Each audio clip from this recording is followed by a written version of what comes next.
Hugely नहीं है, voice of power, because we have converted our pain into resistance and power.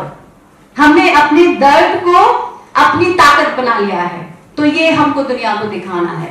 सो हम we are not powerless, इसलिए हम हर एक फील्ड पे जाके अपना क्लेम करना है, अपना शेयर, अपना हिस्सा क्लेम करना है, दावा करना है जो डॉक्टर बी आर अम्बेडकर ने दिया। और एक बात यहां से क्लियर कर देना चाहती हूं, ये मैसेज जाना चाहिए पूरी दुनिया को, पूरे समाज को, कि doctor B R Ambedkar is not for only Dalit और marginalised sections, he ensure rights for every citizen, every person, not only for the marginal sections।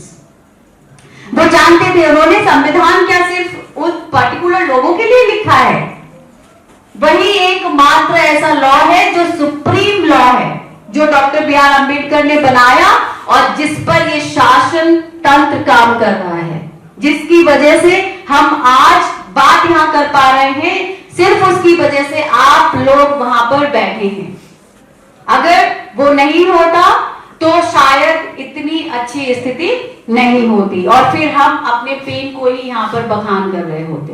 तो आज हमारे पास पेन कन्वर्ट हो चुका है पावर में, रेजिस्टेंस में, और हमारे हाथ में बाबा साहब का दिया हुआ कलम है, पेन है, जिसके थ्रू हम अपनी हिस्ट्री को रीराइट कर रहे हैं through this Dalit literature festival.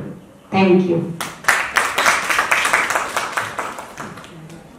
नहीं पता कि बाबा साहब अम्बेडकर की वजह से महिलाएं आज किस बेहतर स्थिति में है। वो महिलाएं किसी वर्ग की नहीं, सभी महिलाओं की बात करते हैं। अगर आप लोगों ने हिंदू कोड भी पढ़ा हो, आप सोचिए उस समय कितना विरोध हुआ। बाबा साहब ने सिर्फ एक बात नहीं कही। आपको पता है रिजर्व बैंक की स्थापना जो हुई थी, उनकी रिसर्च थी प्रॉब्लम ऑफ रुपीज, जिनके आधार पर जो डैम्स है उनकी परिकल्पना बाबा साहब की परिकल्पना थी। और जो सीमा जी ने अभी बताया, जो कह पा रहे, बोल पा रहे, आपको ना करने का अधिकार है ना, उन्हीं की देन है। जिन लोगों ने पढ़ा, दिमाग में बिठा रखा है लोगों की या बैठा हुआ लोगों की कि उससे अलग कुछ देखना नहीं चाहते, उनके लिए दुनिया क्या जो सामने दिखाई पड़ रही है, जो पीछे का ऐसा दुनिया नहीं उनके लिए, जबकि सामने थोड़ा ऐसा दिखाई पड़ता, पीछे ज्यादा ऐसा है। तो बाबा साहब को लोगों ने बांधने का प्रयास किया। आज बहुत सारे लोग, मैं तो ये बात कई बार कहता भी हूं कि बहुत सारी पढ़े लिखी महिलाएं वो जानती नहीं कि बाबा साहब ने उनके लिए क्या किया। अब गलती किसकी है, सोचने की बात। तो जो बात लोग समझते हैं उस पर ध्यान नहीं देना, हमें अपना काम करना है और काम अपना संदेश लोगों तक पहुंचाना है कि हाँ, कि बाबा साहब कितने बड़े थे, उनकी विचारधारा कितनी महान थी। आप याद करिए, जब सावित्रीबाई फूले स्कूल खोल रही थी तो लोग पत्थर फेंक रहे थे, मतलब क्राइम तो नहीं कर रही थी, आदत है लोगों की किसी भी नई चीज को स्वीकार। बलराज जी ने बताया कि लास्ट टाइम ग्रेस बानो आई थी।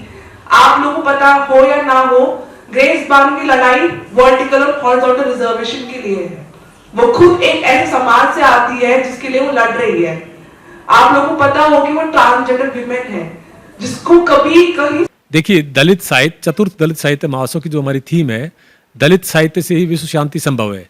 इसके माध्यम से जो समाज में और गैर बराबरी जो है उसको लेकर दलित साहित्य अपनी आवाज़ उठाता है। इसमें दलित, आदिवासी, महिलाएं, किन्नर, थर्ड जेंडर या समाज का जो हास्य का समुदाय है उसकी आवाज़ दलित साहित्य महोत्सव में आती है और सब लोग अपनी भागीदारी, हिस्सेदारी की बात करते हैं, अपने अधिकारों की बात करते हैं और समाज को एक नई दिशा और दशा देने का काम करते हैं। इसी साहित्य के माध्यम से विश्व शांति संभव है, ये हमारी थीम है और इसी को हमें आगे बढ़ाना है। पहले, दूसरे और तीसरे, चौथे दलित साहित्य को हम लोग इस कारवां को आगे बढ़ा रहे हैं और आप सभी साथियों से उम्मीद है कि आप हमारे इस कारवां में हमारा साथ दें, जिससे हम लोग आगे बढ़ सके।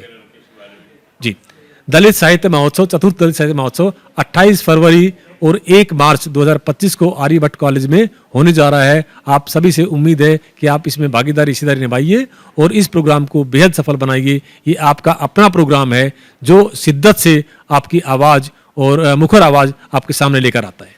शुक्रिया। Fourth Dalit Literature Fest is the voice of the marginal sections of the society, where so many peoples are coming from different parts of India, and national and international levels. People are coming and sharing their voice. So it's a very important program. It's the fest. It's the culture representation. It's actually not only the fair of books. It's the voice of the voiceless. So this is on 28th February and 1st March. So you all are cordially invited and welcome there. We will wait for that.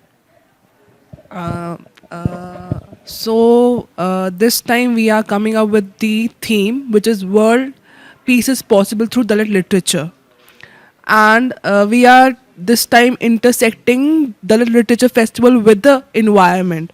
And we will be having screening of different movies which are related to Dalit community, or maybe different communities we have, the minorities we have across India. So yeah, this is basically the place where they will reclaim the space, represent themselves, represent their voices.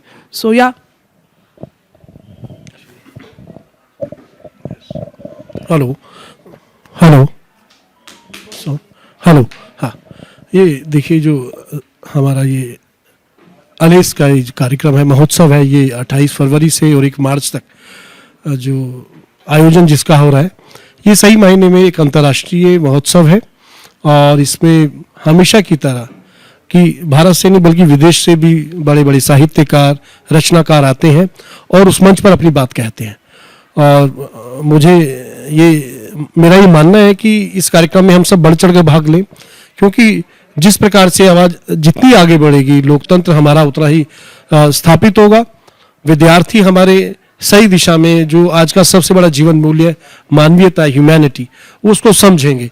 क्योंकि मानवीयता के जो सरोकार है वो बहुकोणीय है, बहुस्तरीय है, बहुविध है, और उन सब का परिचय हमें इसी कार्यक्रम में मिलता है जब समाज के सभी सेक्शन से, सभी वर्गों से वो आवाज़ आती है। और वो आवाज़ चाहे स्त्री की हो, चाहे पुरुष की हो, चाहे वो जिस भी प्रकार से समाज के जो विभिन्न अंग हैं, वो सभी अंग यहाँ पर अपनी अभिव्यक्ति को, उसका जो प्रकटीकरण, उसका जो एक्सप्रेशन है, वो यहाँ उन्हें प्राप्त होगा। धन्यवाद।